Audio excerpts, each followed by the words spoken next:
උතුම් වූ ධර්මදේශනය ප්‍රඥා නාලිකාව තුළින් විකාශය කිරීමට ප්‍රචාරය කිරීමට ධර්මදානය සිදු කිරීම සඳහා පවුලේ ඥාතීන් විසින් මෙම උතුම් වූ ධර්මදේශනය සඳහා සැදැහැති දායකත්වය දරා තිබෙනවා. උතුම් වූ ධර්මදානයන්ගෙන් ජනිත වන්නා වූ මහා පුණ්‍ය ශක්තියෙන් 2020 වර්ෂයේ දෙසැම්බර් මාස 10 වන දින පරලෝ සැපත් සෝමසිරි විජේසිංහ මුණවීර ස්වාමි පුරුෂයාණන් පියාණන් කිරියත්තා 2021 වර්ෂයේ ජූලි මාස පරලෝ සැපත් වූ රාමු රණසිංහ සොහොයුරා 2020 වර්ෂයේ මාර්තු මාස 17 වන දින පරලෝ සැපත් කලන මිතුරිය වන පද්මිනී තිලකා කොටුවේ ගෙදර චාරිකා සහෝදරියගේ මෑණියන් වන 2019 වර්ෂයේ අගෝස්තු මාස 6 වන දින පරලෝ සැපත් චන්ද්‍රා බස්නායක අමරකෝන් මැතිණිය යන අයගේ ගුණානුස්මරණය කිරීම සහ දෙපාර්ශවයේ පරලෝ සැපත් පින් බලාපොරොත්තු වන යම් ඥාතීන් වේ නම් ඔවුන් පින් ලබාගත හැකි ස්ථානයක සිටී නම් මේ පින් අනුමෝදන් වී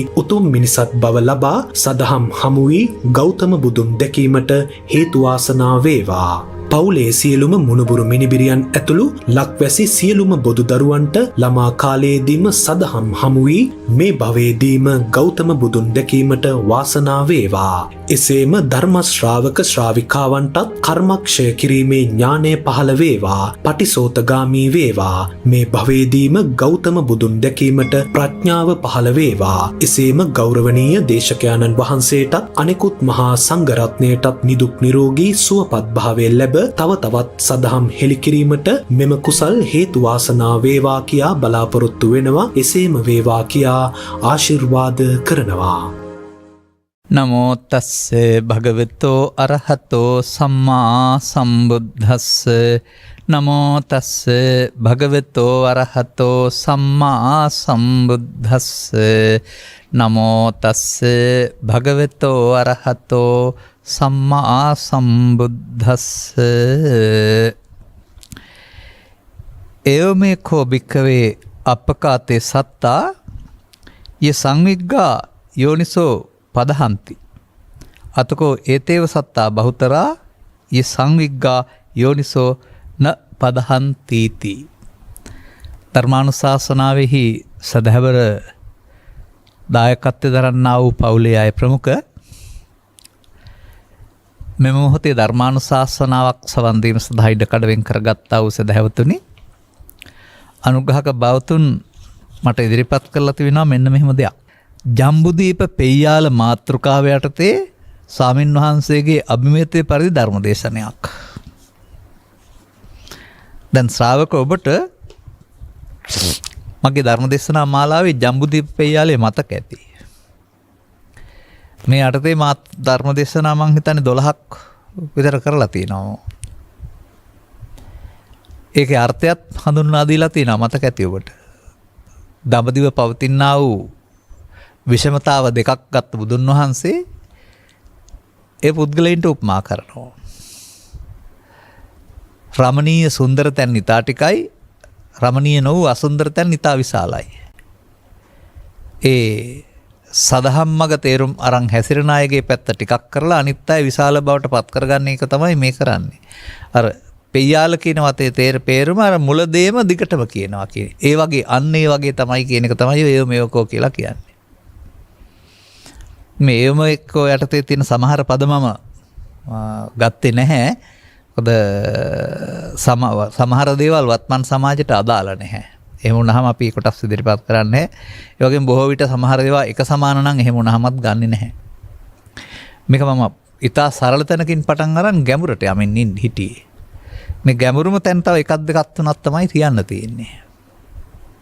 එතකොට ආපහු මේ ජමදීප පෙయ్యాලේ වෙනට ඊට එහා තියෙන පෙయ్యాලයක් හරි නැත්නම් තව වග්ගයක් හරි තමයි තෝරගන්න වෙන්නේ. දැන් මේ ධම්මකාමී ධර්ම මාර්ගයේ පෝරණය කරන්නා වූ පිරිසගේ අල්ප බව සහ එහි නොයන පිරිසගේ බහුතර බව පෙන්වන්නට යොදාගත්ත තවත් කතාවක් මේ තියෙන්නේ. අපි තේරුම් ගන්න ඕන මේ සංවිග්ගෝ යෝනිසෝ පදහන්ති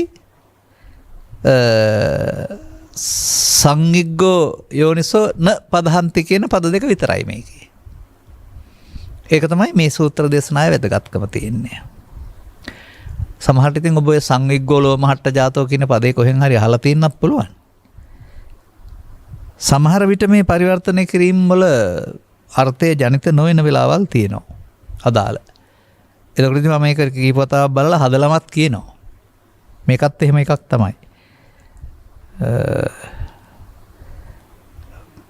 එව මේකෝ භික්ඛවේ කියලා තිබෙන නිසා ආමන්ත්‍රණය භික්ෂුන් වහන්සේලාට මහන්නේ අන්නේ වගේ තමයි.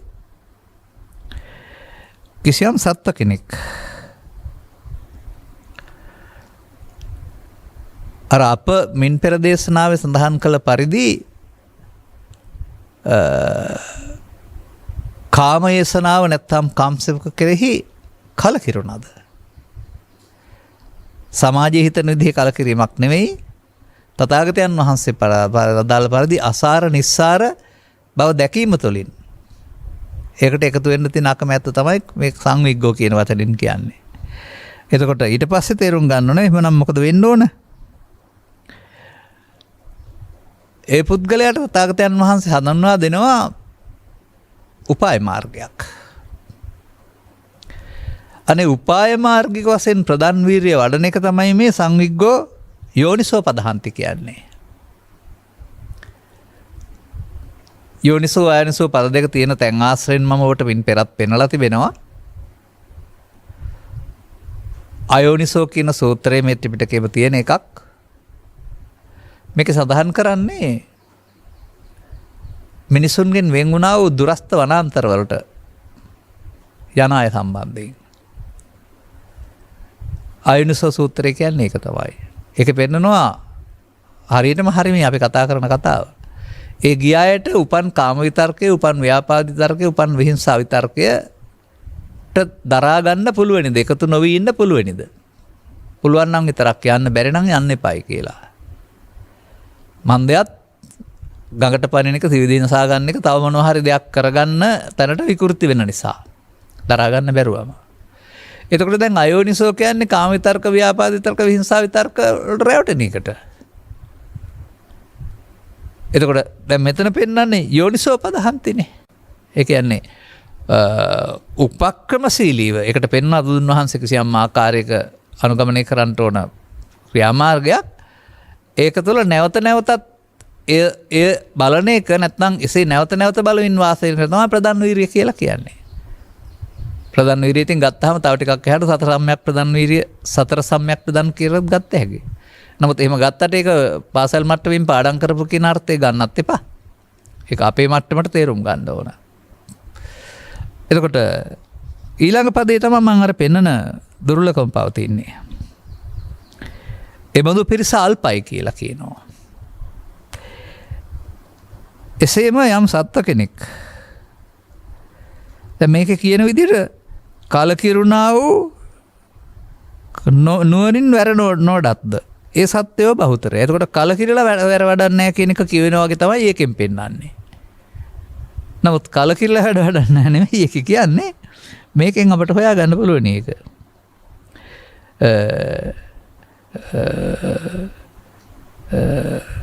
කලකිරෙන්නේ නැහැ උන්. කලකිරෙන්නේ නැති නිසා උපක්‍රමශීලීව වැර වඩන්නේ නැහැ කියන එක. කලකිරුණොත් අනිවාර්යයෙන්ම වැර වඩනවා. කලකිරලා වැඩ වඩන්නේ නැහැ කියන එක නෙමෙයි, කලකිරෙන්නේ නැති අය ඊට පස්සේ එහෙම නෝන භාවිතා කරලා ප්‍රධාන වීරිය වඩන්නේ නැහැ. මේ කතා කරන්නේත් පෘථග්ජන සහ ආර්ය සමාජය පිළිබඳව.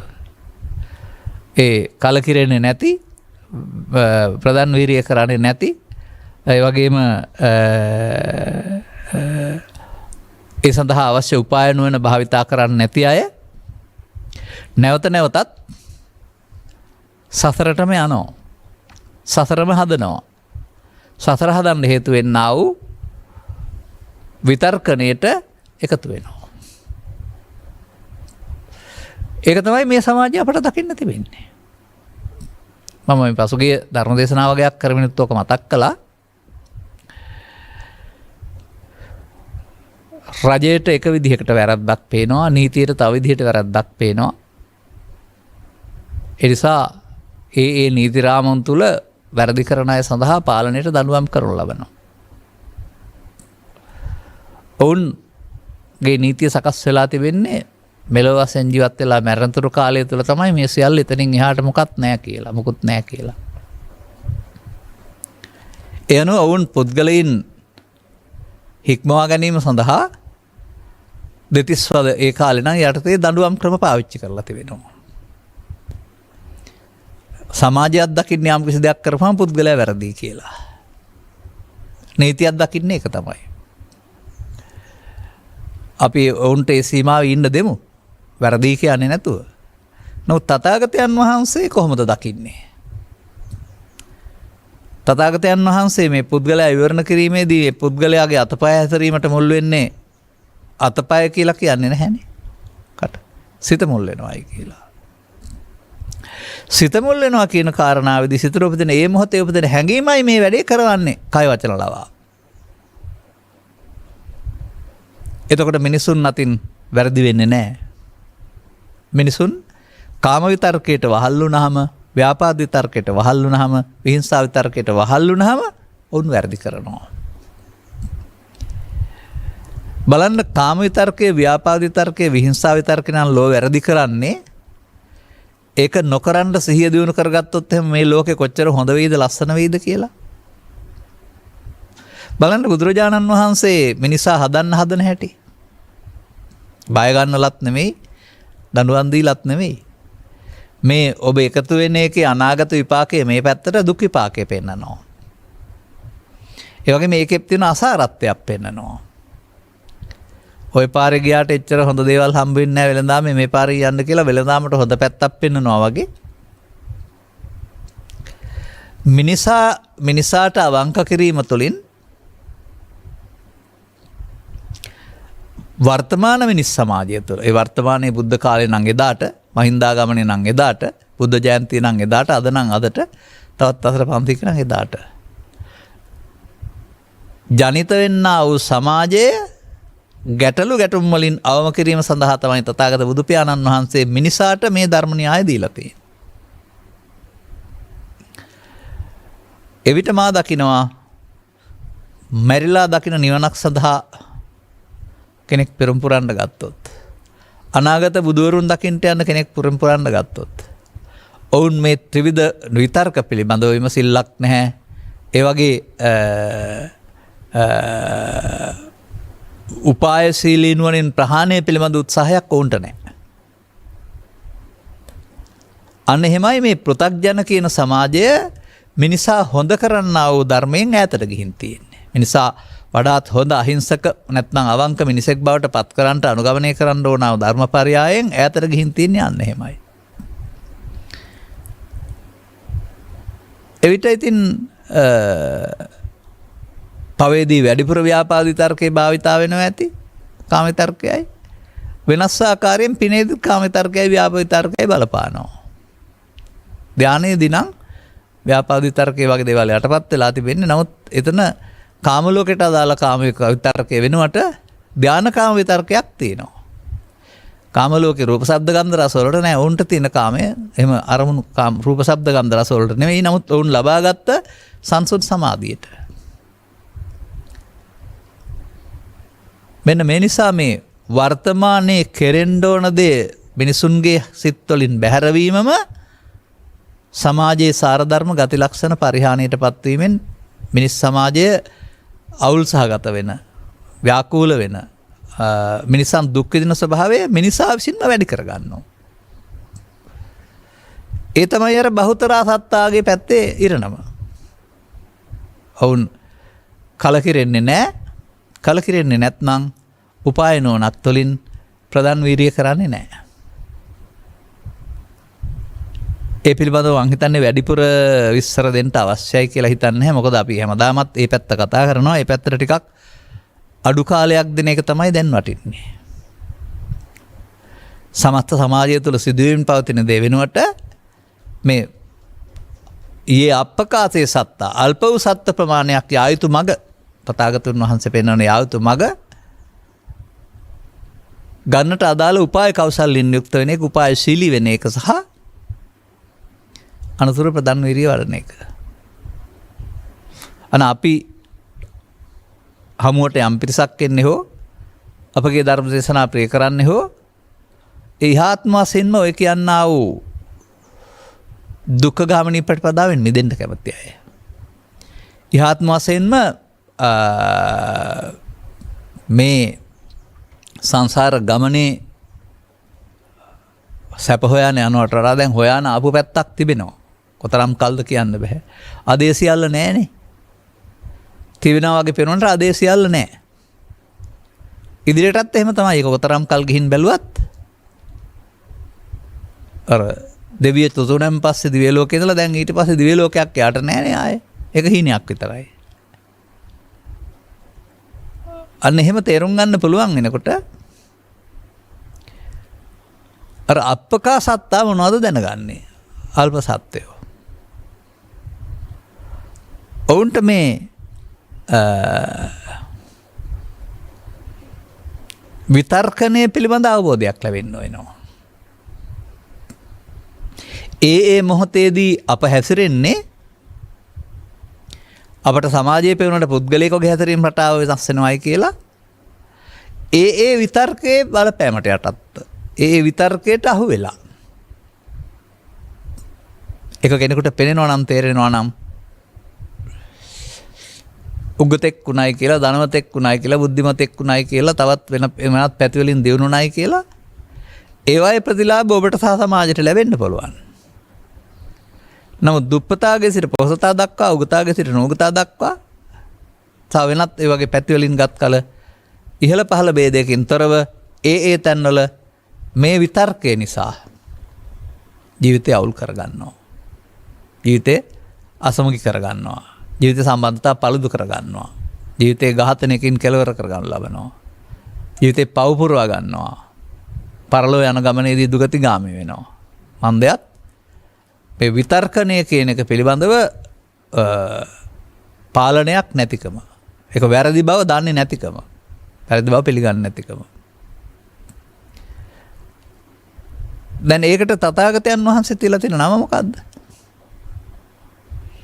ඒ අපි දකින තැන ඒක නෑ.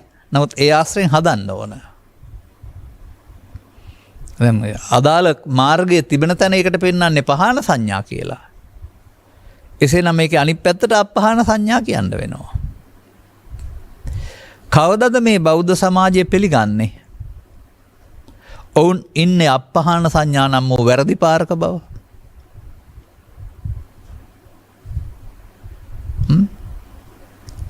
ඒ වැරදි පාර ගියාම හමු වෙන්නේ වැරදි ප්‍රතිඵල බව. ඒ වැරදි පාරේ යාම බාහිරෙන් මොනවෙන් දියුණුණත් අධ්‍යාත්මිකෙන් පරිහාන ධර්මයක් බව. අන්න ඒක තේරෙන්න ඕන කෙනෙකුට. මේ තමන්ම අනුගමනය කරන ක්‍රියාමාර්ගය තුළ තමන්ගේ චිත්තාභ්‍යන්තරය අපිරිසිදු වීම තුළින් තමයි මේ දුක් එන්නේ කියන කාරණාව කෙනෙකුට තේරෙනකොට ඒ පරිහානිය මාර්ගය අතහැර දම අනිත් පැත්තට එන්න ඔහුට කල්පනා වෙනවා. මන්දයත් බුදුදහම ඉගැන්වීමට අනුව අමාරුවේ වැටෙන්නේ තමා විසින්මයි, ගොඩ එන්න ඕනත් තමා විසින්මයි. අනේ ප්‍රධාන වීරිය කියන කාරණාව වැදගත් වෙන්නේ මෙතනදී තමයි.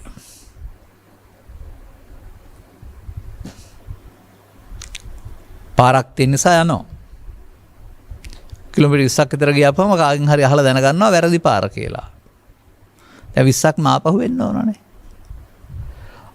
අනේ වගේ මේ සාමාන්‍ය සමාජයේ පුද්ගලයා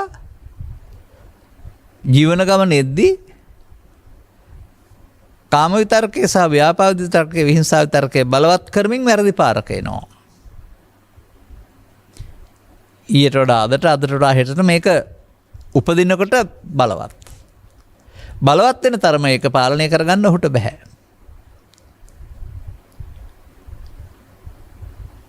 ඔහුගේ අතපය වචන ඉන්පසු හසුරුවනු ලබන්නේ ඔහු විසින් නොව මේ ත්‍රිවිධ විතර්කයේ විසින්.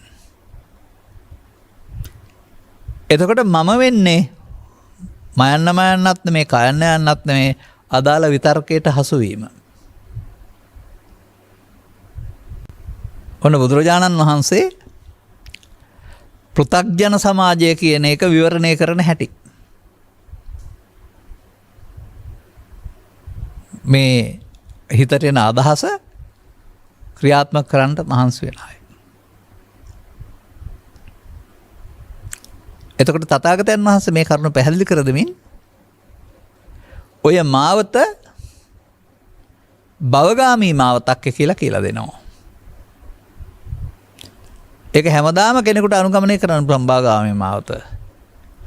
නමුත් බුදුරෙකුගේ කරුණ පැහැදිලි කිරීමකින් පරිබාහිරව මිනිසුන් අතර හෝ වෙනත් කොතනක හෝ තලයක භව නිරෝධගාමීත්වය අනුගමනය කරන්න බැරි වෙනවා. අන්න බුද්ධෝත්පාදයක උන්වහන්සේ වැඩ සිටියේ හෝ පසු කාලීනව. රාප්පකාතේ සත්තා කියන්නේ මෙන්න මේ කොටස තමයි මේ.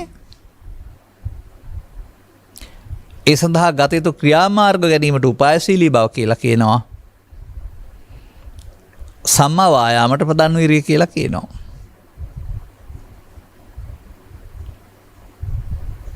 දැන් අපි කතා කරන්න ඕන අප වෙනුවෙන් කරන්න ඕන මේ කටයුත්තනේ. දැන් අපට අපි පිළිබඳව අවබෝධයක් විවරණයක් තිබෙනවද? කායික වශයෙන් අපි පුද්ගලයෙක් වුණාට පුද්ගලයාගේ අතපය හැතරීම් සියල්ල සිදු කරනු ලබන්නේ සිත විසින් කියලා. ඒ සිතේ උපදින හැඟීම් එකින් එකට වෙනස් වෙනවා මිය යනවා කියලා. මුහුණුවර හෝ කටහඬ හෝ හැතරීම් රටාව අතපය වෙනස් වෙන්නේ මේ ඒ තියෙන හැඟීම් වල තියෙනා වූ රළු සිනිඳු බව අනුව බව කියලා. යම්තාක් රළු බවක් හෙවත් ඕලාරික බවක් ඇත්නම් එය ඔබ මව්කුසෙන් බිහි වෙනකොට ගෙනාවේ නැති පස්සේ කාලෙක හදාගත්ත වරදක් කියලා. ඒ සත්‍ය නිත්‍ය සදාකාලික දෙයක් නොව වෙනස් කළ හැකි දෙයක් කියලා. ඒ විතර්කණයට එකතු වීමයි අපිට දුක් ගෙනත් දෙන්නේ කියලා. අපි තව පොඩ්ඩක් එක තේරුම් ගන්න බලමු. කාම විතර්කයේ කොහොමද දුක් ගෙනත් දෙන්නේ? ව්‍යාපාද විතර්කයේ කොහොමද දුක් ගෙනත් දෙන්නේ? මා දකින්නේ මෙහෙමයි. ප්‍රාණඝාතයේ තියෙන්නේ මොකටද? දේශසහගතව මරණ දෙන ආසාව නැත්නම් සත්වයේ සම්බන්ධයෙන් ගත මාංශයට තියෙන ලෝභය. එතකොට ඒකට කියන්නේ කාමයේ නේද ආයෙත්? කාම විතර්කය. හොරකම් කරන්නේ මොකටද? එයින් ලැබෙනා වූ ප්‍රයෝජනයට වාසියට තියෙන ලෝභය. එහෙනම් හොරකම තියෙන්නේ කාම විතර්කය තුල. දීලා තියෙනා වූ ආචාරශීලී කාමයට ඉක්මවා යමින් මිත්‍යාචාර පාවිච්චි කරන්නේ ඒ කාම විතර්කයම නෙමෙයිද එතකොට? එතකොට ඒකත් කාම විතර්කය. බොරු කියන්නේ මොනවා හරි වරදකින් ගැලවෙන්න නැත්නම් වාසියක් ලබා ගන්න. එතකොට ඒකේ පවතින්නේ කාම විතර්කේ නැත්නම් ආස්වාදේ. මත්පැන් පානය කරන්නේ. ලෝකේ තියෙන දුක් අමතක කරන්න මොකක් හරි ඒකේ තිබෙන බව යටපත් වෙලා යන ස්වභාව සහ නැත්නම් ඒ මොකක් හරි ඒ ලැබෙන ප්‍රතිඵලයට තිබෙනා වූ ගිජුකම. ඔන්නෝම ශික්ෂාපද පහ පුරාම කාම විතර්කයේ තිබෙනවා.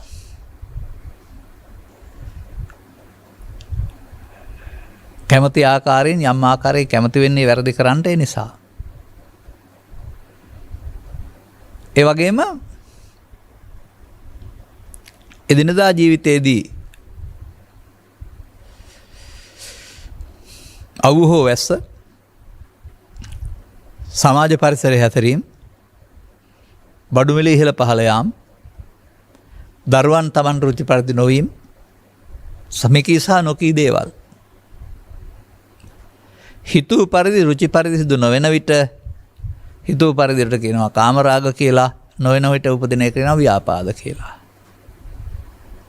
දැන් කාම විතර්කයේදී පුද්ගලයෙක් ඊට කරගන්න උත්සාහ කරනවා ව්‍යාපාද විතර්කයේදී ඊට වඩා විරුද්ධ පුද්ගලයාව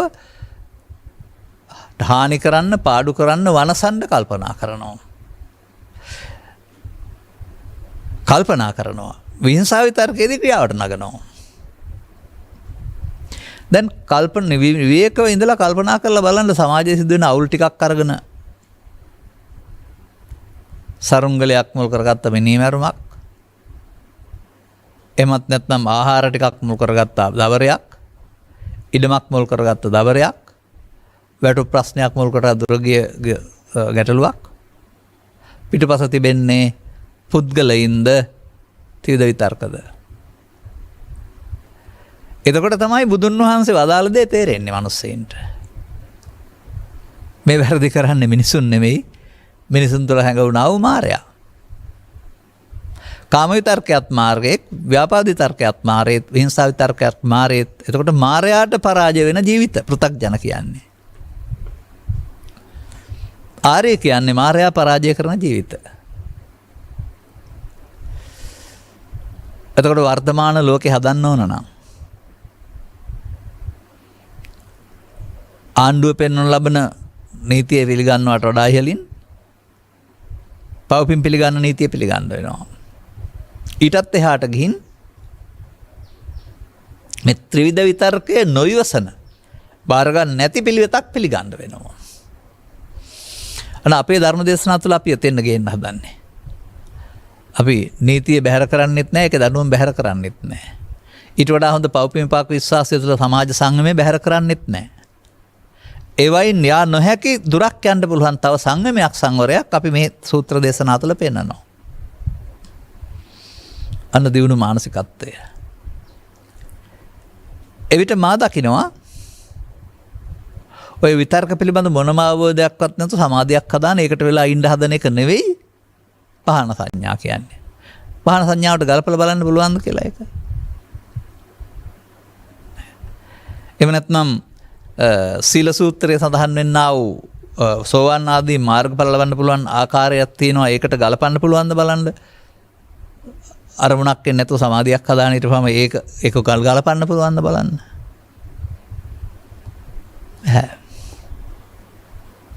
ඇයි?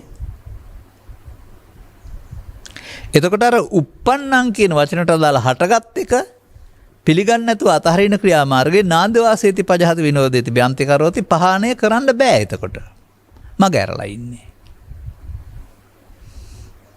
ඒ මගාරින පාර තථාගතවරු පහළ වෙන්න පෙර හිටපාව ආගමික ශාස්ත්‍රවරු හොයාගත්ත නොදියුණු නොගැඹුරු ක්‍රමයක්. ප්‍රතිඵලය මිදීම වෙනුවට පලා යාම.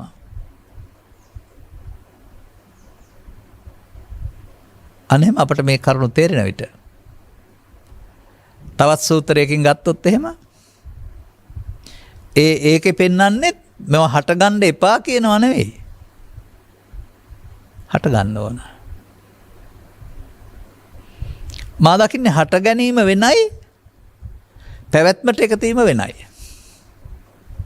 හට ගැනීම වෙනයි පැවැත්මක් නැතුව අවසන් කිරීම වෙනයි. ඒක සියුම් දෙයක්. ඒ සියුම් තැනට අපේ නුවණ ගේන්න වෙනවා අපි මේ වැඩේ කරන්න. එවිට අපට ඔන්න ප්‍රධාන වීර්යය. ප්‍රධාන වීර්යය ඔබ ඉතින් තව වචනයක් ගත්තාම සතර සම්‍යක් ප්‍රධාන වීර්යය කියලා කියාවේ.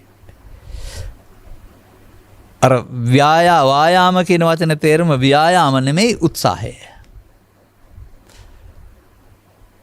එතකොට වෙමින් පවතින වරද ඒ වරද ඔස්සේ යන සසර ගමන පිළිබඳව බය දකින දුක දකින පුද්ගලයා එයින් මිදීම සඳහා උත්සාහයක යෙදෙන එක තමයි ව්‍යායාම. දැන් ඔය පාරුවක නැත්තම් ඔරුවක ගොඩ වෙලා යන විට පහළට යනකොට තව ටිකක් ඈතින් විශාල හෙලක් පේනවා. වැටුනොත් එහෙම පාරුවයි මිනිසයි දෙන්නම කුඩු වෙලා යනවා. ඒ පාරේ ගියොත්. දැන් දන්න ධෛර්යය ඔක්කොම වෙර දාලා හබලෙන් හරි අතින් හරි මොකද කරන්නේ? අයිනකට ගන්නවානේ. අතෙන් වැටෙන්නේ නැති වෙන්න අයින් කරගන්න බලනවා. ඒ වගේ සංසාර ගමනේ ප්‍රපාතයට මේ පාරේ ගියොත් වැටෙනවා කියලා දකින අය ඒ පාරේ නොයන්ට දරන්න ඕන උත්සාහය තමයි මේ ප්‍රධාන වීරිය නැත්තම් වායාම කියන්නේ. අපි දැන් කතා කරන්නේ ඒක කරන්න ඕන පුද්ගලයා කරන ආකාරය පිළිබඳව. ලෝකේ ඉන්නේ ඒක කරන අය නෙමෙයි අනිත් පැත්තට යන අය. බහුතරයක්. අර බහුතරා සත්තා. බහුතරා සත්තා අතරින් මේකට සවන් දී තේරුම් ගන්න පුළුවන් වුණාම වුන්ට මේ වැඩේ කරන්න පුළුවන් වෙනවා. ඒ වායාම හතර අපි විවිධ අවස්ථාවල පැහැදිලි කරලා තිබෙනවා. නමුත් එය තේරුම් ගත යුත්තේ පාසල් මට්ටමින් නොවේ. ඇතැම්හු කරන ප්‍රකාශයන් අනුව මා දකිනවා ඒවා තේරුම් අරන් තිබෙන්නේ පාසල් මට්ටමේ අර්ථයෙන් කියලා. දේශනාවලදී පවා මම එහෙම අහලා තියෙනවා. උපන්න අකුසල් දුරු කිරීම මත්පැන් බොන්න නැතුව ඉන්න එක. ඔය එතකොට උපන්න අකුසල් දුරු වෙනවා. නූපන්න අකුසල් නූපදීම අලුතෙන් බොන්න පුරුදු වෙන්නේ නැතුව ඉන්න එක. එහෙම කතා කරනවා. නූපන් කුසල් ඉපදීම ආපහු පින්කමකට පටන් ගන්න එක. තව ටිකක් එහාට නූපන් කුසල් වැඩි උපන් කුසල් වැඩි දියුණු කිරීම. තව තවත් දානෙ දෙන එක. එහෙම අර සම්මාදිට්ඨියට අනාර්ය අර්ථයක් සහ ආර්ය අර්ථයක් පෙන්වනවා වගේ මේක නිකම්ම ලේසියෙන් කියන්න පුළුවනි. එහෙම කිව්වට ඒක ආර්ය අෂ්ටාංගික මාර්ගයේ ආර්ය ප්‍රතිපදාවේ සම්මායාම වෙනවද නැහනේ. නමුත් මේ ප්‍රධාන වීර්යය කියන කාරණාව ආර්ය පුද්ගලයාට ආර්ය අෂ්ටාංගික මාර්ගයේ ප්‍රධාන වීර්යය වෙන්න වෙනවා. එතකොට මොනවද උපන්න අකුසල් කියන්නේ? උපන්න අකුසල් කියන්නේ අරමුණේ ඇලීමෙන් ගැටීමෙන් මුලාවීමෙන් චිත්තාභ්‍යන්තර ගත කළා වූ ලෝභ මූලය, දේශ මූලය, මෝහ මූලය. ඒක හැම දිනාටම පේන්න නැති වුණාට යම් කරුණකදී එන්නේ තිබෙන නිසා කියලා තේරුම් ගන්න. නැති දවසට එන්නේ නැති බව තේරෙවි. ඔය මගේ ජනප්‍රිය කතාවක් තිබෙනවා කියවපු පොතකින් ගත්ත. මෑතදී ඔවා කියවන්න විවේකයක් නැති නිසා අලුතින් කතා එකතු වෙන්නෙත් නැහැ. නැත්නම් තව තියෙනවා ඒ පොත් කතා තියෙනවා. නමුත් කියව ගන්න කාලයක් ලැබුණොත් තව කතා එකතු වෙනවා. උපමා දක්වන්න. දැන් ශූන්‍යතාවය පිළිබඳ හදාරන ශිෂ්‍යෙක් ගුරුවරයා ළඟට ඇවිදින් තමන්ගේ දැනුම කියනවා. මොකුත් නැහැ මේ ලෝකේ. ආස කරන්න දෙයක් නැහැ. ඔය අපේ රටත් එහෙම කියනවා. සතර මහා භූතයන්ගේ මේව හැදිලා තියෙන ද්‍රව්‍ය මොකක්වත් මේකේ නැහැ, ශක්තියක් විතරයි කියලා. එස් ගුරුවරයා සවන් දීගෙන ඉන්නවා. ගුරුවරයා දකින්න කෙනෙක් මේ පිළිබඳව. ගුරුවරයා මෙයාට නැති දේවල් තියෙන හැටි පෙන්වන්න මහන්සි වෙනවා. කොමක්ද කළේ? ඔහුට ප්‍රශංසා කරන වෙනුවට අතේ දිවිච්ච කැඳ කෝප්පෙන් දමල ගහපු එක. ඔහු හිතන්නේ නැති ගුරුවරයා ශික්ෂණයටපත් වෙලා නැහැ කියලා. නමුත් මේක වැදිලා ඔහුගේ හිතට ආවා ව්‍යාපාද විතර්කය. දැන් ගුරුවරයා අහනවා නැත්නම් ඔය කොහෙද විලදා ආවේ? අන්න අපිත් දැනගන්න ඕන එනවනම් තිබෙන බව තවදුරටත්. නැති දවසට තේරෙවි එන්න නැති බව.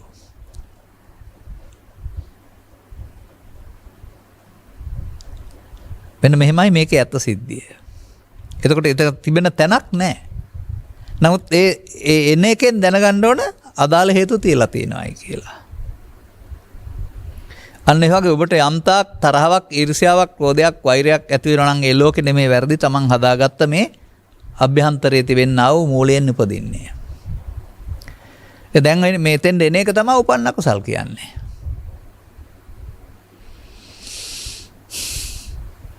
දැන් ඕකට තමයි මට ඉවසන්න බැරුව යන්නේ. ඕක තමයි මට පේන්න බැරුව යන්නේ. ඕක තමයි මට යකා නගින්නේ කියලා කය වචනට ක්‍රියාත්මක කළොත් මොකද වෙන්නේ? උපන්න කුසල් දුරු වෙනවද? නැහැ. තව නූපන්න කුසලුත් උපදිනවා. දුරු වෙන්නේ මොකෙන්ද? උපායශීලීව ආයාම කරනවා කියන්නේ ඒකනේ. ඒ උපායශීලීත්වය තමයි බුදු සමය පෙන්වන්නේ. නාදි වාසේති. මේක පරණ මම දොදන්න කාලේ හදාගත්ත මෝඩකමක්. මේ වෙස්වලාගෙන එන්නේ මාව ගලවන්න කියලා කරදරකාරයෙක් මාරයෙක්. මම මේකට එකතු වෙන්නේ නැතුව ඉන්න ඕන කියලා දිනු කර සිහියක් ගන්න වෙනවා. එතකොට අර චිත්ත අභ්‍යන්තරයෙන් ආව කෙනා ආය චිත්ත අභ්‍යන්තරයෙන් සැඟවෙන්නේ නැතුව තමයි වැය වෙන්නේ. ඉදිරියට තැබුවොත් වැය වෙන්නේ නැහැ. අපහු ලයි උපදින්න හේතු ඉතුරු වෙලා නතර වෙනවා. නමුත් ඉදිරියට තැබුවේ නැත්නම් එකතු වෙන්නේ නැත්නම් වැය වෙන්නේ. අන්න ඒකට කියනවා උපන්න කුසල් දුරු කිරීම කියලා. උපාය. උපායශීලීව නැවත නැවතත්. ප්‍රධාන වීර්යය පිළිබඳ අපි කතා කරන වචනේදී. නූපන්න කුසල් නූපදනවා කියන්නේ. ඇයි අප මේ එන අරමුණට එකතු වුණොත් අපි එතන සිහිය පාවිච්චි කරන්නේ නැහැ. විතර්කේ දරා ගන්නවා වෙනවා. විතර්කයට එකතු වෙනවා. අදිවාසේදී පිළිගන්නවා. නප්පහදාදී බැහැර කරන්නේ නැහැ. එහෙම වුණොත් ඒකට එකතු වීම තුළ අපි ඒක මමත්වෙන් ගන්නවා විඳිනවා. විතර්කය. ඒ විඳිනවට කියනවා එකතු වෙනවට කියනවා අරමුණ තුළ පස්සෙන් වේදනාවට වේදනාවෙන් තණ්හාවට තණ්හාවෙන් උපාදානයට යනවා කියලා. අන්න එතකොට උපාදානයට ගියයි කියන්නේ නූපන්න කුසල් ඉපදුනා. යලි යලිත්ව තණ්හා උපාදාන බව විද්‍යා සංකාර කරනවා කියන්නේ වර්තමාන මොහොතේ නූපන්න කුසල් උපදවනවා. දැන් මේක දකින්න ඕන ජීවිතේට එකයි කියලා නෙවෙයිනේ. දවසට එකයි කියලාත් නෙවෙයි. ඒ මොහොතේ උපදින කාරණාවේදී සිහිය නැත්නම් මේ පාරේ යන්නේ. එතකොට උපායශීලී වෙන්න බෑ ඒ පාරේ යනවා නම්.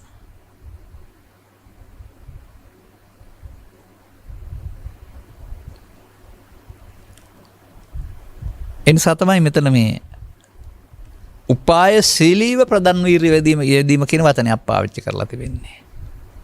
සාමාන්‍යයෙන් මම මේ ඉගෙන ගන්න කාලේ ඔකට මාතෘකාවකුත් කවුරු හරි ගුරුවරයෙක් දුන්නා.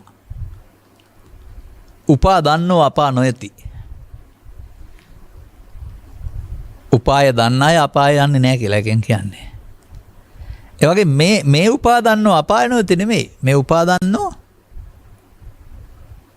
ප්‍රධාන වීර්යෙන් චිත්ත අභ්‍යන්තරයේ පවතින ක්ලේශ බැහැර කරති, අලුතින් කැස් නොකරති. ඔවුන් භවගාමී නොවේති. ඔවුන් භව නිරෝධගාමී වෙති.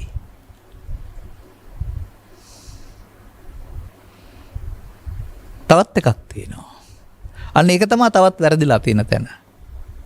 අර දේශනා කිරීමේදී නූපන් කුසල් උපදීම කියන්නේ පින් කරනවාට.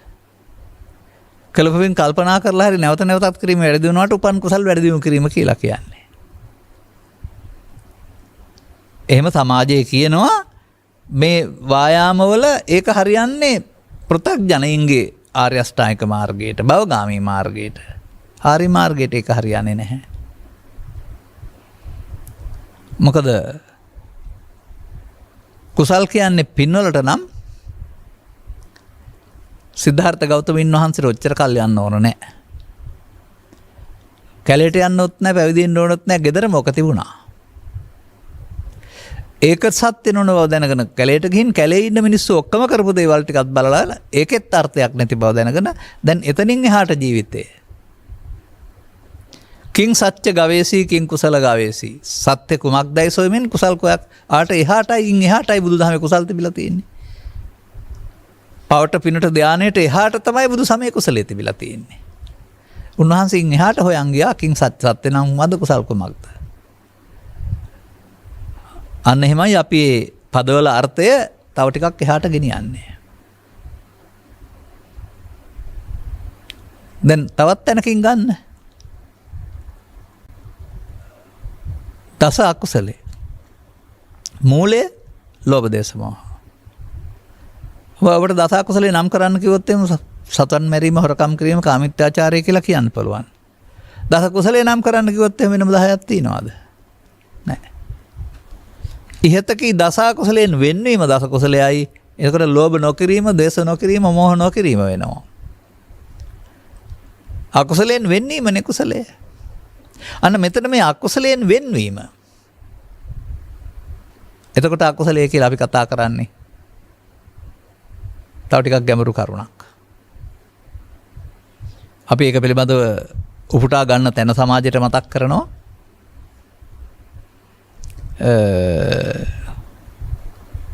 තථාගතතුරු ලෝකෙට පහළ වෙලා ගොඩාක් දේවල් කියන්නේ ධර්ම න්‍යාය දෙකයි දේශනා කරන්නේ. තථාගතෝ භික්ඛු අරහං සම්මා සම්බුද්දස්ස දේ ධම්ම දේශනා පරයායන භවಂತಿ. අරුත් වශයෙන් ගත් කළ ධර්ම පරයායවල් දෙකයි. පාපම් පාපකතෝ පස්සතාති. පාපය ලාමක වශයෙන් දකින්න. ඒක තමයි පළවෙනි ධම්ම පරයාය. දුටු අයට පමණක් පාපම් පාපකතෝ දිස්වා. තත්ත විරජ්‍යත එහි නොඇලෙන්න. විමුච්ඡත මිදෙන්න. නිබ්බින්දත කලකිරෙන්න. සම්පූර්ණ බුදු සමය පාපේ වශයෙන් දැක පාපේ මිදීම නොඇලීම කලකිරීම පමණයි. වෙන මොකුත් නැහැ. දැන් පාපය මොකද්ද? අන්න ඒකයි අපි තේරුම් ගන්න ඕන. ඒ පාපයට එරෙහි එක තමයි කුසලයේ කියන්නේ. දැන් මේ පාපයට කියනවා උපාදානය කියලා. උපාදානය වීම සත්වයා සසර ඇවිද්දවන බන්ධනයවත් පාපයයි. උපාදානය නොවීම අර පාපේ නොඇලීම මිදීමනේ. එහෙනම් කුසලයයි. අන ආර්ය සත්‍යයේදී ආර්ය සත්‍ය ආර්ය මාර්ගයේදී කුසලය කියන්නේ අර කියන විදිහට උපාදානය නොවීමට. අනාර්ය සත්‍යයේදී දසවත්තුක සම්මාදිට්ඨියේදී ඒක පවපින වෙන්න පුළුවන්. අවාසනාවකට සත්‍යවිභංග සූත්‍රයේ විග්‍රහ කරද්දී ආර්ය මාර්ගයේ ආර්ය සම්මාදිට්ඨිය විග්‍රහ කරන්නේ නැතුව දසවස්තුක සම්මාදිට්ඨිය පමණක් සමාජයට ඉදිරිපත් කරලා තිබෙනවා. වාසනාවකට මහා චත්තාරිසක සූත්‍රයේ මේ පාරවල් දෙකම ත්‍රිපිටකයේ තිබෙනවා සමාජයට එළියට ආවට නැති වුණාට. නමුත් අනුගමනය කරන්න ඕන නැති නිසා ඒක විවෘත වීමකුත් නැහැ. අර පාරෙම ඔක්කොම යනවා. කොහොන අපි මේක ගැන කතා කරනවා. දැන් අපි ළඟ මේක වෙන්න වෙනවා. සමහර විට නූපන් කුසල් ඉපදවීම කියන එකේ තේරුම අකුසලයෙන් වෙන්වීම කුසලය නම් උපාදානයෙන් මිදීම කුසලය නම් මාර්ගඵලලාභී වීම වෙන්න බැරිද නූපන් කුසල් උපදිනවයි කියන එක. මොකද මේ මාර්ගය යන විට අර උපායශීලීව මාර්ගය ගන්නා විට ක්ලේශයන් ප්‍රහීන වෙනකොට ලෝභක්ඛය වෙනකොට ලැබෙන දේ තමයි නිර්වාණ කියන්නේ. ඒක ලැබෙන්නේ මාර්ගඵල පිළිවෙලින්. තවදුරටත් මේ ස්කන්ධ පංචකයේ අනාත්මය බලමින් ක්ලේශයන් ප්‍රහීන කරනකොට නැත්නම් පහාන කරනකොට සෝවාන් එක සකෘදාගාමි බල දක්වා සකෘදාගාමි අනාගාමි දක්වා වැඩි දියුණු වෙන්නේ නැද්ද? ඒ උපන්න කුසල් වැඩි දියුණු වෙන්න බැරිද? ඒ තමයි මේ ආර්ය මාර්ගයේ ප්‍රධාන වීර්යය. කුමක්දාර පදහන්ති යෝනිසෝ උපායශීලීත්වය. අන්න මේ උපායශීලීත්වය ලෝකෙට ගෙනත් දෙන්නට කිසිම ශාස්ත්‍රවරයෙක් බුදුන් වහන්සේට හා සමකාලීන අයට බැරි වුණා. මන්දයත් එය බුදුවරු සතු සමාජයට හෙළි කරන කාර්යභාරයක් උන්වහන්සේලා ඒක ප්‍රත්‍යක්ෂ දැනුමින් හෙළි කරන අය. අනිත් අය ඊට සමගාමී මාර්ගවල ගියාට ඒ සමගාමී මාවත හැම එකක්ම ගෙදර හිටියොත් කාමසකල්ලිකානුයෝගී, කැලේ හිටියොත් අත්තකිලමතානුයෝගී. මැදුම් නැහැ.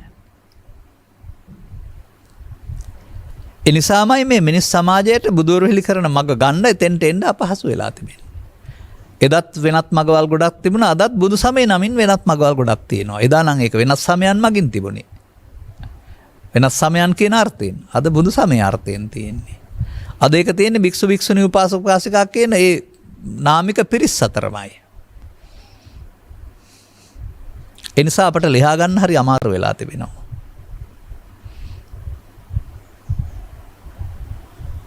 දැන් මේ අප්පකා සත්තාගේ ගමන් මඟ අපි පෙන්වන්නේ. ප්‍රධාන වීරිය වඩා. ඇයි වීර්ය වඩන්න ඕන කියලා කියන්නේ? ඉතා ප්‍රබල තැනක තමයි ඉන්නේ මේ විතර්ක ආපුවාම අපි. ඒවා ඉටු කරගන්න යන ප්‍රබල තැනක. මන්දයත් එයින් සිදුනා වූ වාසිය හෝ හානිය බලවත් වශයෙන් ගන්න නිසා. මට උන දෙයක් වශයෙන් සලකන නිසා. වාසිය නම් ඉටු කරගන්නටත් ව්‍යාපාදයේදී නම් අදාළ පුද්ගලයින්ට රිදවා ජය ගන්නටත් මේ විතර්කයේ විසින් මෙහෙවනු ලබනවා. ඔන්න මිනිසුන් යන පාර බෞද්ධ වේවා අබෞද්ධ වේවා ගිහි වේවා පැවිදි වේවා පෘථග්ජන කියන අයගේ ගමන් මඟ මේ පැහැදිලි කරන්නේ. අනුසෝතගාමිත්වය.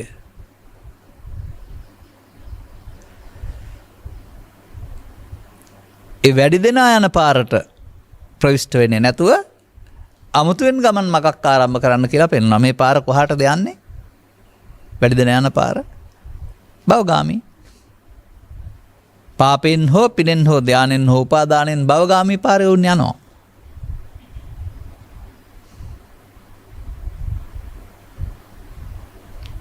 මේක තේරෙනකොට ඔබට තේරුම් යාවි භවගාමී මාවතේ කරන කිසිදු ක්‍රියාමාර්ගයක ප්‍රතිඵලයක් වශයෙන් භව නිරෝධගාමී භවයේ ප්‍රතිඵලයක් වන නිවීම ලැබෙන්නේ නැහැ කියලා.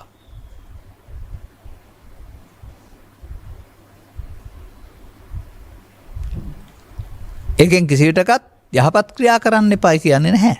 නමුත් බලාපොරොත්තුව නිවීම නම් ඒක භවගාමී ප්‍රතිපදාව තුළ නැහැ. ඒකට වෙනම මාවතක්. ඒ වෙනම මාවත තමයි බුදුන් වෙත යන පාර කියන්නේ. අනේ බුදුන් වෙත යන පාර යන අය එදත් ටිකයි අදත් ටිකයි ඉදිරියටත් ටිකයි කියලා කතා කරනවා. නමුත් ටිකයි කියන වචනෙන් අපිට බෑ කියන අර්ථය ගන්නත් එපා. ඒ ටිකට අයත් උනේ සුපිරි කෝටිපති අන්න නෙවෙයි. සුපිරි උගතුන් පවණක් නෙවෙයි. එහෙම වර්තමාන සමාජයේ යම් යම් සාධක නිසා ඉහළින් වැජෙන අය සඳහා නිර්දේශ එකක් නෙවෙයි ඒක. ඉහළ සිට පහළ දක්වා උගත් සිට නුගත් දක්වා දියුණු සිට නොදියුණු දක්වා ස්ත්‍රී පුරුෂ වේදෙන් තොරව අපි අවසන් වශයෙන් මේ සියුම් තැන ගෝචර කරගන්න බලමු. එයමයි ලබාගත් ජීවිතය තුළ දුකින් අත මිදෙන්නන්ට අවශ්‍ය නැත්නම් පරමාර්ථ වශයෙන් බුදුන් වෙත යන්නන් කළ යුත්තේ. මේ යෝනිසෝ පදහන්ති කියන පාලි වචනෙන් කියන එක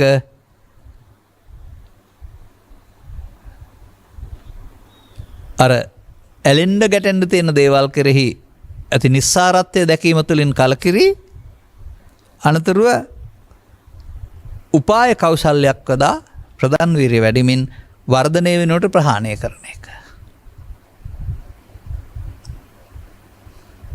ඒක පාලියේ තිබෙනවා ඔබ අනන්ත මේක අහලා තියෙනවා මම ආයක කියන්නේ නැහැ.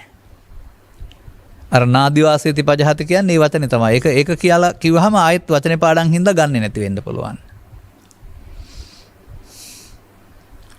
ඔබට පුළුවන් ද මේ පරණ කරන වැඩේ නොකර ඉන්න? වහාම මෙතෙන්ට එකතු වෙන මේ ව්‍යාපාද තර්කේ මම කොට මගේ කොට ගන්න නැතුව ඉන්න. මෙතෙන්ට වෙනත් උපාය කෞශල්‍යයක් කියලා එකක් තියෙනව නේද? ඒ උපාය කෞශල්‍ය ඔබට ගන්න බැරිද සිහිය කියලා? දියුණු කළ සිහිය කියලා. සිහිය මේ පාර යන්න දෙන්නේ නැතුව හරස් කපනවා කියලා. ඒක කීප දේශනාවක මම පැහැදිලි කළා. ඇතැමුන් සිහිය කියන්නේ ඉරියව්ව දැනෙන එක. ඇතැමු සතිපට්ඨානය කියන්නේ හුස්ම ඉහළ පහළ ගමෙන් ඉන්නවට. නමුත් තව ටිකක් ගැඹුරින් හොයලා බලන විට සිදුවෙන දේ දැනෙන එක සිහිය. සිදුවීම නෙවෙයි. සිදුවෙන දේ හුස්ම ඉහළ පහළ ගැනීම මවකුසින් බිහි වූ තැන් පටන් මේ අනතුරු. අවධානය යොමු කළේ නැත්නම් සිහියක් කවදාවත් නැහැ. අවධානයේදී මොකද්ද වෙන්නේ? දැනෙනවා. ඇතුළු වෙනවා දැනෙනවා පිට වෙනවා දැනෙනවා. මේ ආයන්න. තව ටිකක් මෙහාට ගේන්න. ඔබ ඉරියව් පවත්තද්දී ඒක දැනෙනවා. ඉතින් ඔතන ඉඳලා අර සමහර අය කියන පරිදි බුදුහාමුදුරුවෝ ආනාපාන සති වල දුදුනා කියලා කියන්නේ නැතුව මේ ගෙනෙන්න මේක වර්තමාන මොහොතේ ඔය හුස්ම ඉහළ පහළ වෙනුවට කාම විතර්කයේදී ව්‍යාපාද විතර්කයේ විහිංසා විතර්කයේදී ඒකට එකතු නොවෙන්න සිහිය දක්වා ගේන්න. ඒකයි සිහිය දියුණු කරනවා කියලා කියන්නේ. දැන් මෙයා හරස් කපන්න බවට පත් වෙනවා. ඇයි අකුසල් සිත් කුසල් සිත් කියන කාරණා විග්‍රහ කිරීමේදී කුසල් සිත් කියන එක අකුසලයේ වළක්වන එක. අකුසලයෙන් වැළැක්වීම සඳහා භාවිතා කළ හැකි සිතුවිලි කියන ඒවා තමයි කුසල් සිත් කියන්නේ. ඒ කුසල් ගොඩේ තියෙන 25න් දෙවෙනි එක තමයි සති කියන්නේ. ඒක සති කියන්නේ අකුසලයෙන් වෙන්නීමේ කුසල චෛතසිකයක් වැඩි දියුණු කිරීම. අරගොල්ලෝ සති කියන්නේ එහෙම එකක් දියුණු කරන එක නෙමෙයි. බලන් ඉන්න එක කොහාම. අන්න ඒකයි ඒ සති වැරදි කියලා මම කියන්නේ. ඒක එහෙම කුසල් වැඩිල්ලක් නැහැ. නිකම්ම දැනෙනවා විතරයි. ඒක ඊට පස්සේ දැනෙන්න ගියාම අර ඒකට යොමු වීම තුළින් අනිත් දේවල් හිතට එන්නේ නැතුවම අර විතර්ක එන්නේ නැතුවම දැන් මේක සමාධිගත වීමක් වශයෙන් සෝවාන් වීම හරි ආය රැවටිලා හිතෙන්නලා ඉන්න බලනවා.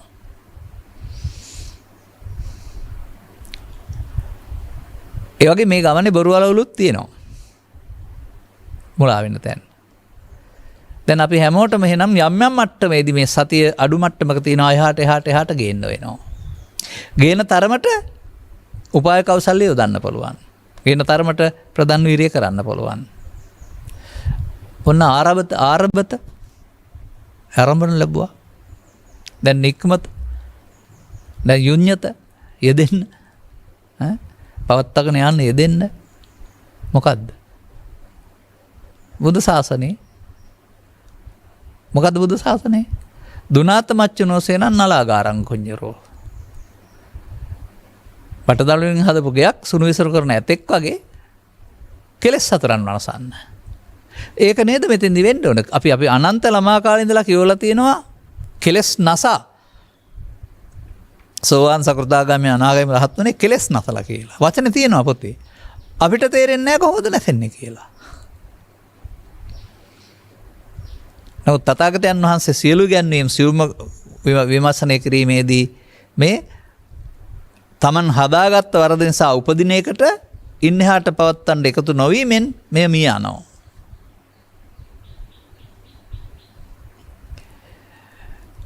ඔය தත්ත්වයේ තේරුම් ගැනීමට මම කියන්නේ සමාජයට ලෙහෙසි කළ බුද්ධාගම කියලා. බුද්ධාගම නෙමෙයි. ලෙහෙසි කළ බෞද්ධ දර්ශනය. ලෙහෙසි කළ අනුගමනීය ප්‍රතිපදාව. වෙන මොනවත්ම දැනගන්න ඕනේ. මේ වැඩේ කරනවා නම් අදාළ ප්‍රතිඵල වෙත ඔබ ළඟා වෙන්න ඉදීවි. අනිත් සියලු දේවල් අමතර දැනීම. තිබුණත් කමක් නැහැ, නැතත් කමක් නැහැ. එන ඔය විෂය නිර්දේශවල යම්කිසි ප්‍රමාණයක් තිබෙන්නේ. උගන්නලා ඊට පස්සේ ප්‍රශ්න 8ක් දෙනවා. 5ක් ලිව්වත් පාස්, 5යි ලියන්න කියලා තියෙන 3ක් ලිව්වත් පාස් වෙනවා. ඉතින් ඒවා දන්නේ නැහැ කියලා ෆේල් කරන්නේ නැහනේ. තව දන්නේ නැති ඕන තරම් තියෙන්න පුළුවන්. නමුත් දන්න එකෙන් පාස් වෙනවා නේද? අර සියලුම දේවල් දැනගන්න ඕනේ නැහැ. එහෙනම් ලකුණු 35කට වඩා ඉහළින් ගන්න දැනගත්තාම ඇති. ඒකේ නම් මම කියන්නේ. අන්න ඒ වගේ මේකේ දැනගත යුතු මූලික දේ දැනගන්න. අනිත්ව දැනගත්තත් එකයි නැතත් එකයි. අපි මෙහෙම කියන්නේ අර දැනගත යුතු සියලු දේවල් අවුරුදු 50ක් විතර තිස්සේ හොයන ඇවිදින් මේවෙන් කිසි වැඩක් නැහැ කියලා තේරුම් අරගෙන. වියුත්ත සාරාංශ කරගෙන. එනිසා අනිත් අයට ඒක අපහසු නැහැ, පහසු වෙනවා. මන්දයත් සමාජයේ එවඳු සරල උපායශීලී ක්‍රියාමාර්ගයක් වෙනකොට ඒක මහා බරපතල ගැඹුරු දෙයක් කියන හැඟීමකින් ඕනෑවට වඩා සිතට ඔලුවට අරන් ඉන්න නිසා. කවදාවත් නොකළ හැකි දෙයක් විදිහට.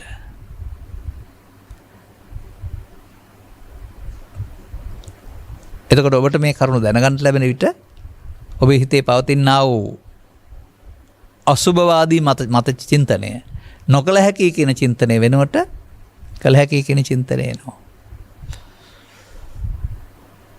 අපි කොතරම් මේ යුගයේ උපදින අපි කොතරම් වාසනාවන්තද කියලා හිතනවා. මොකද මේ අනුගමනීය ප්‍රතිපදාවට සමීප වෙන්න අවශ්‍ය අවබෝධය ලැබීම. පොත් තිබුණා, උගතුන් හිටියා, වැඩ කටයුතු කළා. නමුත් ඔවුන්ට ත්‍රිවිධ විතර්කයට එකතු වෙනු හැරුණාම ඊට එහාට ඒ බැහැර කරන්න පුළුවන් අවබෝධයක් තිබුණ බවක් අපි දකින්නේ නැහැ සමාජය තුළ. මග ඇරලා යටපත් කළා හිටියා සමහර අය, අනිත් අය එකතු වුණාම ඇරුණාම කොතරම් උගත් වුණත්, බුද්ධිමත් වුණත්, පින්වන්ත වුණත්, සිල්වත් වුණත් මේ තුනේදී අසරණ වෙලා හිටියා. දැන් ඔබට අසරණ නොවෙන්නට මං පෑදී තිබෙනවා.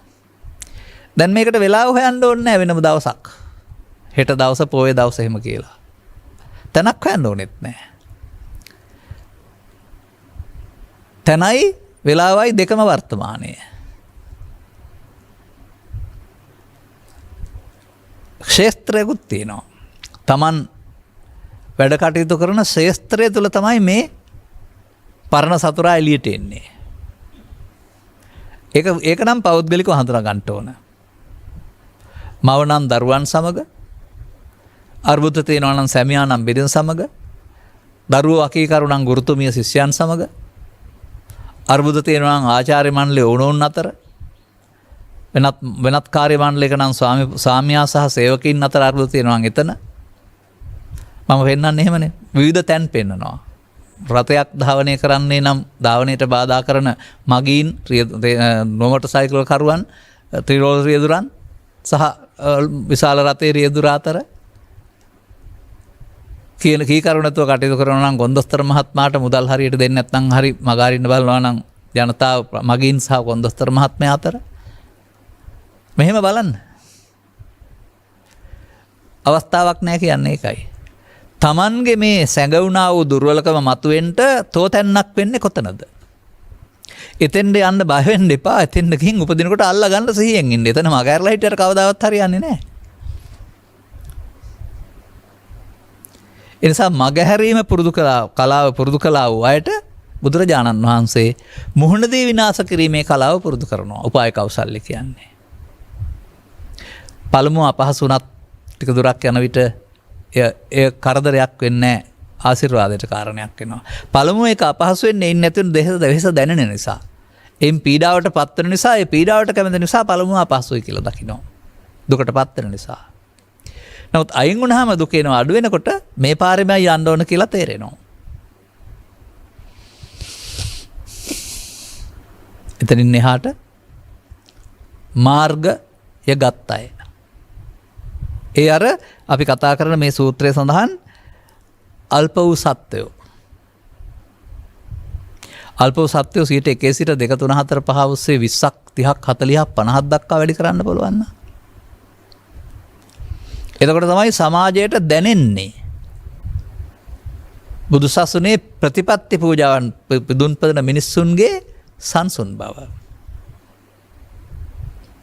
ඔවුන්ගේ සිත බාහිර උත්තේජකයන්ට ප්‍රතිකාර දැක්වීමෙන් සූන්‍ය වෙනවා, නිහඬ වෙනවා.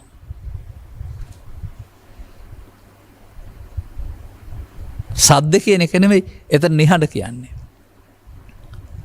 අහඬ කියන්නේ විතර්කයන්ට එකතු වෙලා කරන අවුල් ටිකට. නිහඬ කියන්නේ ඒවට එකතු නොවෙනවට. ඔබේ ජීවිතේ පෞද්ගලික බලන්න ඔබ ඉස්සරට වඩා කොතරම් නිහඬද කියලා. තව ඉතුරු හරියක් ඇති නිහඬ කරගන්න. මම හිතනවා මේ ආරාධනාව කළ ආරාධිතයාගේ පැතුම් මම සඵල කළයි කියලා. එබැවින් තේරුම් අරගෙන මෙම අනුගතමනීය ප්‍රතිපදාවට ප්‍රවිෂ්ඨ වෙන්නට අනුග්‍රහක බෞතුන් ඇතුළු සවන් දුන් හැම දිනාටම ශක්තිය ධෛර්ය ප්‍රඥාව ලැබේවා කියන සුභාශිංසනය කරමින් මම ප්‍රමාණ ශාසනාව මෙසේ අවසන් කරනු ලබනවා. මෙම උතුම් වූ ධර්ම දේශනය සඳහා සදහයි දායකත්වය දෙනු ලබන්නේ ධර්ම දානය පිණිස පවුලේ ඥාතීන් විසිනි. අරමුණු 2020 දෙසැම්බර් මාස 10 වන දින පරලෝසෙපත් සෝමසිරි විජේසිංහ මුණවීර ස්වාමිපුරුෂයා නැත්නම් පියාණන් නැත්නම් කිරියත්තා 2021 ජූලි මාස පරලෝසෙපත් රාමු රණසිංහ සොහයුරා 2020 මාර්තු මාස 17 වෙනිදා පරලෝසෙපත් කල්නමිතුරිය වන පද්මිනී තිලකා කොටුවේ ගෙදර චාරිකා සහෝදරියගේ මෑණියන් වන 2019 අගෝස්තු මාස 16 වෙනි දින පරලෝසෙපත් චන්ද්‍රා බස්නායක අමරකෝන් මැතිණිය යන අයගේ ගුණානුස්මරණය කිරීම සඳහා දෙපාර්ශ්වයේ පරලෝසෙපත් පින් බලාපොරොත්තු වන යම් ඥාතින් නැත්නම් ඔවුන්ට පින් ලබාගත හැකි ස්ථානයේ සිටින්නේ නම් මේ පින් අනුමෝදන් වී උතුම් මිනිසත් බව ලබා සදහම් හමු වී ගෞතම බුදුන් දැකීමට හේතු වාසනා වේවායි පැතීම සඳහා පවුලේ සියලුම මුණුවරු මිනිවිරියන් ඇතුළු අක්කසි සියවසේ බොදු දරුවන්ට ළමා කාලයේදීම සදහම් හමු වී මේ භවයේදීම ගෞතම බුදුන් දැකීමට වාසනාව වේවා. හොඳ අදහසක්. මත් කියන්නේ ඒක තමයි. එසේම ධර්ම ශ්‍රාවක ශ්‍රාවිකාවන්ටත් කර්මක්ෂය කිරීමේ ඥානය පහළ වේවා. පටිසෝතගාමී වේවා. මේ භවයේදීම ගෞතම බුදුන් දැකීමට ප්‍රඥාව පහළ වේවා. එසේම ගෞරවනීය දේශකයන් වහන්සේටත් අනිකුත් මහා සංඝරත්නයටත් නිදුක් නිරෝගී සුවපත් භාවය ලැබ තව තවත් සදහම් හෙළි කිරීමට මෙම කුසල ශක්තිය හේතු වාසනා වේවා. ඔව්. පරලෝසෙපත් ඥාතීන්ගේ ගුණානුස්මරණය කරන අතර ඔවුන්ටත් අන්තිමට ප්‍රාර්ථනා කරලා තිබෙන්නේ මිනිසත් බව ලැබ සදහම් ලැබී පෑදී නිවන් මඟ. ඉතුරු අදහසුත් සියල්ල වටිනා කාරණා. අපි උත්සාහ කරමු. මේ විතර්කයට වහල් වෙලා මහලු වෙනකම්ම ජීවිතය ගත කරන්න දෙන්නේ නැතුව දරුවන්ට ආගමික ජීවිතය කියන්නේ මේ ත්‍රිවිධ විතර්කයට එකතු නොවි ජීවත් වෙන එක කියලා දෙන්න. ඒ උත්සාහය සඵල වෙන්නට ඔබේ සහ මගේ සහ අපගේ උත්සාහයන් හේතු වේවායි කියන ප්‍රාර්ථනය කරමින් අපි සමුගන්නවා සබ්බිහිතෝ වජ්ජන්තු සබ්බ රෝගෝ විනස්සතු මාතේ බවත් අන්තරායෝ සුඛී දීඝායුකෝ බව හැම දිනාටම තෙරුවන් සරණයි. රාගක්ඛයෝ නිබ්බානං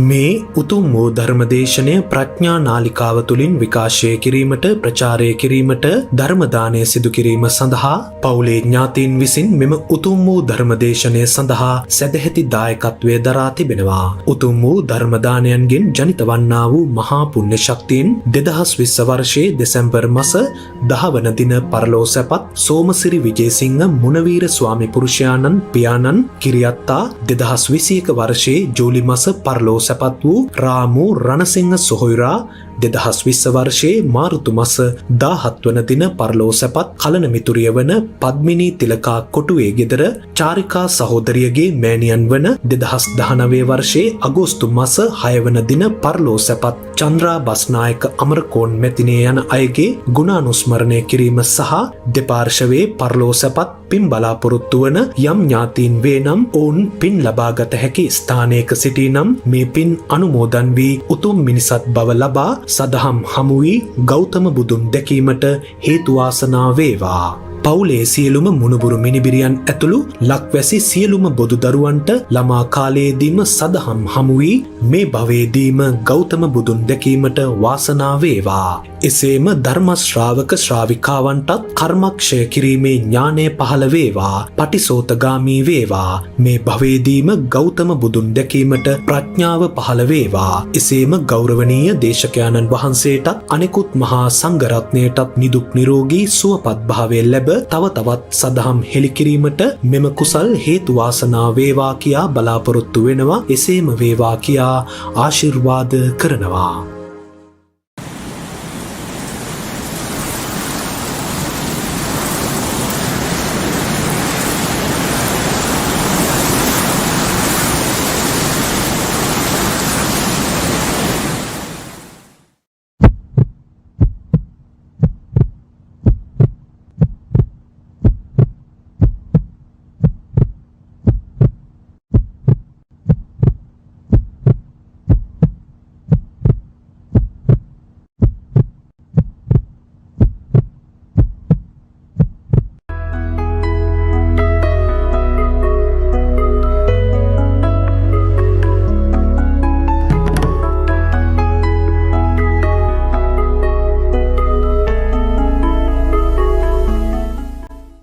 අපේ බුදුහාමුදුරුවෝ සියලු කාරණාවන්